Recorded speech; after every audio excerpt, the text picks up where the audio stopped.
আমি স্কুলে যাব না। তুই যাবি না, তোর মা যাবে। চল তাড়াতাড়ি। আহা বৌমা, দাদু ভাই লেগে যাবে তো। ছাড়ো ছাড়ো, ওকে ছাড়ো। বাবা আপনি চুপ করুন, আপনার জন্য আজকেও এত মার মেরেছে। আমি স্কুলে যাব না বললাম না, আমি স্কুলে যাব না। কি বললি তুই? তোর এত বড় সাহস? কি হয়েছে কি বল? হ্যাঁ, কান্না করছিস কেন? বাবা বাবা, আমি স্কুলে যাব না।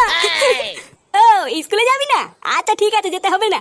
সত্যি বাবা, আমি স্কুলে যাব না তো। আরে হ্যাঁ হ্যাঁ, তোকে স্কুলে যেতে হবে না, ওঠ ওঠ। বাবা তুমি খুব ভালো। কি বলতিস কি বলা? হ্যাঁ এই দেখ ফাটা, তোর জন্য লেবু লজেন্স নিয়ে এসেছি। বাবা তুমি আমার জন্য লজেন্স নিয়ে তো? হ্যাঁ বাড়া হ্যাঁ, খেয়ে নে খেয়ে নে। কি রে কেমন? হ্যাঁ এটা কি হলো? ছেলেকে তো